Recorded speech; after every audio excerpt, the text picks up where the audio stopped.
శ్రీ అవధూతాయ నమః. అధ్యాయం 8. త్రికాలజ్ఞుడు. శ్రీ వెంకయ్య స్వామి వద్దకు సామాన్యంగా గ్రామస్తులు తమ గ్రహబాధలు, లౌకిక సమస్యల గురించి ప్రశ్న వేయించుకోవటానికి ఎక్కువగా వస్తుండేవారు. పట్టణవాసులు, చదువుకున్నవారు అంతగా వెళ్ళేవారు కాదు.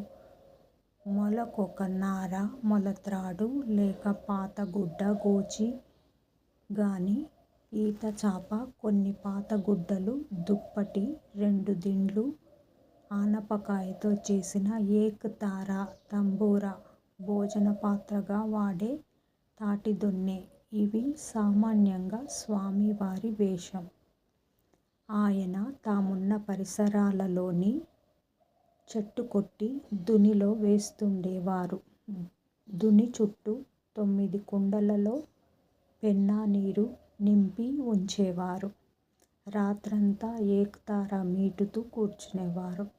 తరచుగా పెన్నా నీటిలో కాలువలు త్రవ్వి వాటిలో నీరు నదీ ప్రవాహంలోకి ఎదురుగా మరల్చి తిరిగి ప్రవాహంలో కలుపుతుండేవారు.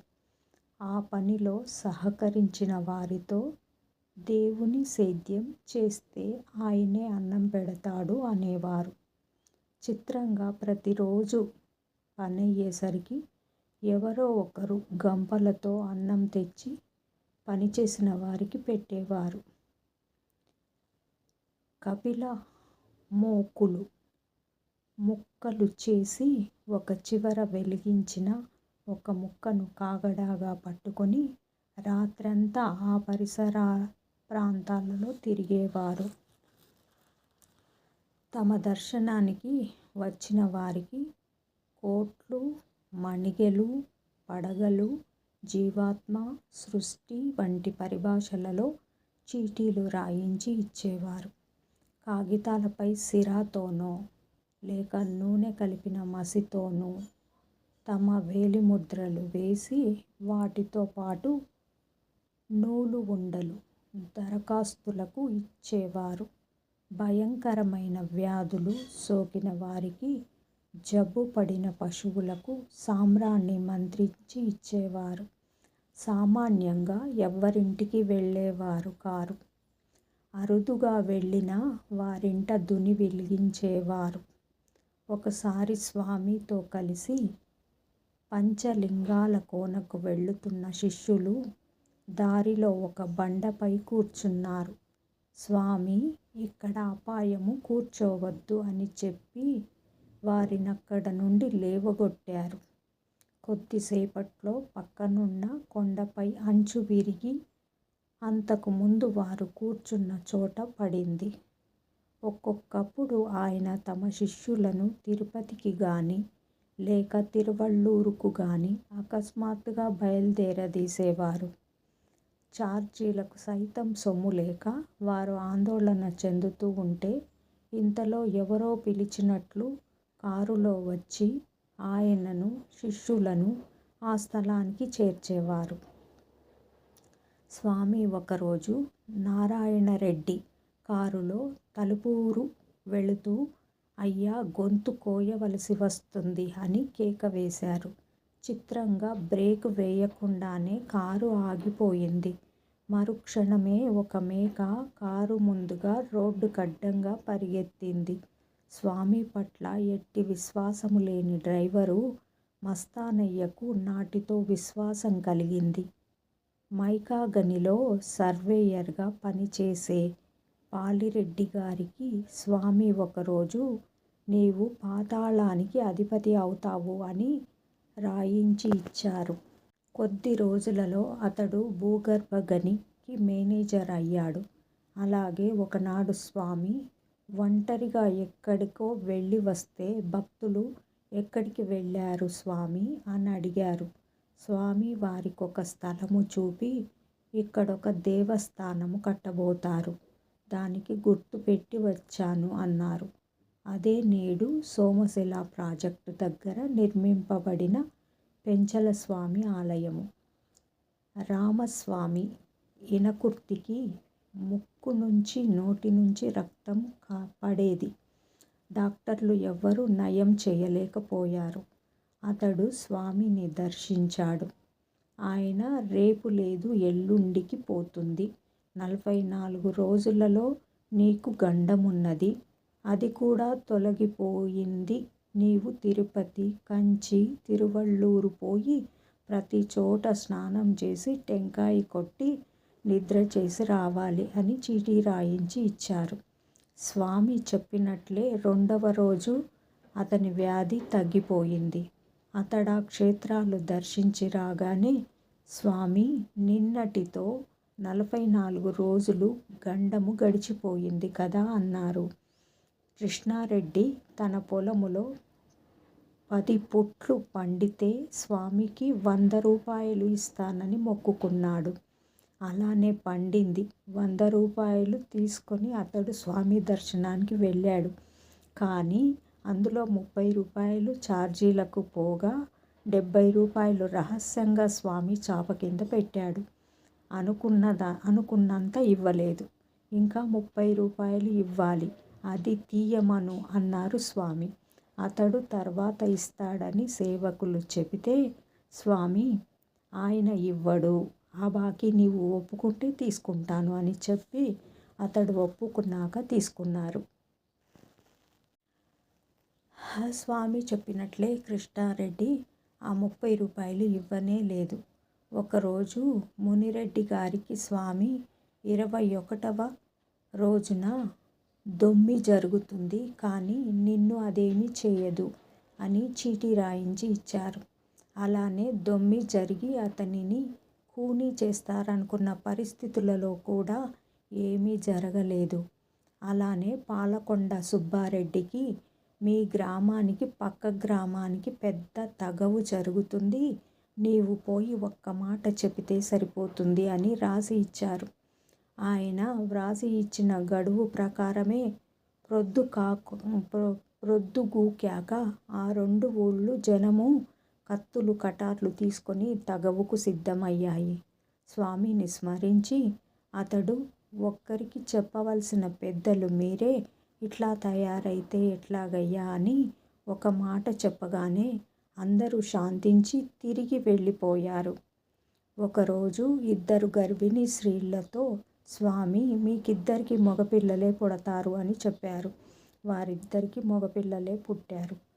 జూలై 13, 1979న అమెరికా వారు ఆకాశంలోకి పంపిన అంతరిక్ష నౌక స్కైలాబ్ ఆకాశం నుండి కింద పడుతుందని, అది మన దేశంలో ఎక్కడైనా పడవచ్చని శాస్త్రజ్ఞులు ప్రకటించారు. ఆ విషయమై భయపడుతున్న భక్తులతో స్వామి అదెక్కడో సముద్రంలో పడుతుంది లేయ్యా అన్నారు. అలానే జరిగింది. ఒకనాడు కోడూరు వెంకటమ్మ గారింట్లో అందరూ భోంచేశాక స్వామిని పిలిచారు. అది వారి నియమము.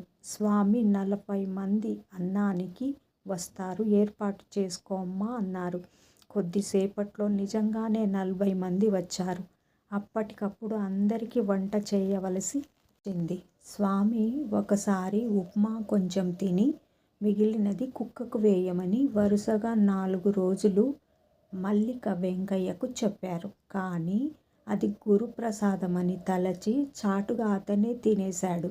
5వ రోజున స్వామి కుక్కకు మించిన 2 కాళ్ళ కుక్క కాజేస్తున్నది అంటూ ఉప్మా వెంకయ్య చేతికివ్వక గుండంలో వేశారు. నెల్లూరులో ఒక చిన్న పిల్లకు నోట రక్తం పడుతుంటే డాక్టర్లెవ్వరూ తగ్గించలేకపోయేసరికి స్వామి వద్దకు తీసుకువచ్చారు. బిడ్డను ఆయన నిమరగానే ఆమె ఆరోగ్యం చక్కబడింది. వారు దక్షిణగా 250 రూపాయలు సమర్పించినా స్వామి స్వీకరించలేదు. 4 నెలల తర్వాత ఇస్తే తీసుకుంటానని చెప్పారు. సరిగా 4 నెలలకు ఆ బిడ్డ మరణించింది. వారు స్వామికి దక్షిణ సమర్పించనేలేదు. ఒకప్పుడు బుజ్జయ్య ఆర్థిక ఇబ్బంది వలన తన గొర్రెలను కసాయికి అమ్మాలనుకున్నాడు. ఆనాటి రాత్రి స్వప్నంలో అది పాపమని హెచ్చరించారు. ఆనాటి రాత్రి స్వామి స్వప్నంలో అది పాపమని హెచ్చరించారు. అయినా అతడు ఇబ్బందుల వలన గొర్రెలను నెల్లూరు తీసుకుపోయినా వాటిని ఏ కసాయి కొనలేదు. ఇంతలో ఎవరో వచ్చి వాటిని మేపుకుంటామని చెప్పి కొనుక్కున్నారు. తుఫాను వలన దివి తాలూకాలో వినాశకాండ జరిగినప్పుడు స్వామి మద్రాసు మహారాష్ట్రలోని మన్నార్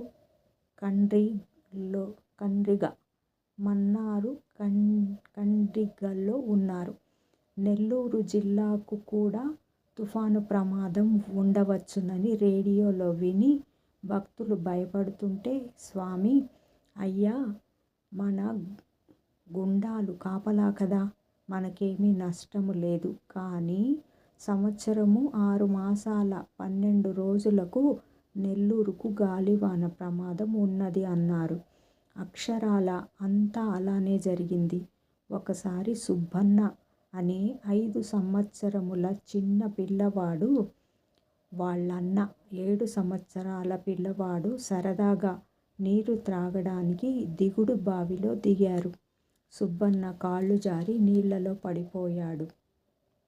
వాళ్ళన్న కేకలు విని తండ్రి వచ్చి చూసేసరికి బిడ్డ 50 అడుగుల లోతునున్న నీళ్లలో నీరు కూడా త్రాగకుండా నీటిపైనే తేలి ఉన్నాడు. ఒకప్పుడు స్వామి రాయించిన చీటీ చూస్తే అందులో సుబ్బన్నకు నీటి గండమున్నది, వీరరాఘవ స్వామి రక్షిస్తాడు అని ఉన్నది. ఒకసారి తహసీల్దారు స్వామిని దర్శించి ఏదన్నా మహాత్యము చూపమని కోరాడు. స్వామి పక్కనవారితో ఈయనకు మధ్యాహ్నం అన్నం లేదు అని రాయించి ఇచ్చాడు. అతడింటికి వెళ్ళేసరికి అతని భార్య ఇల్లు తాళం పెట్టి ఆస్పత్రికి వెళ్ళింది. అతడు మధ్యాహ్నం 3 గంటల వరకు వెతికి చివరికి టిఫిన్ తిని టీ తాగవలసి వచ్చింది.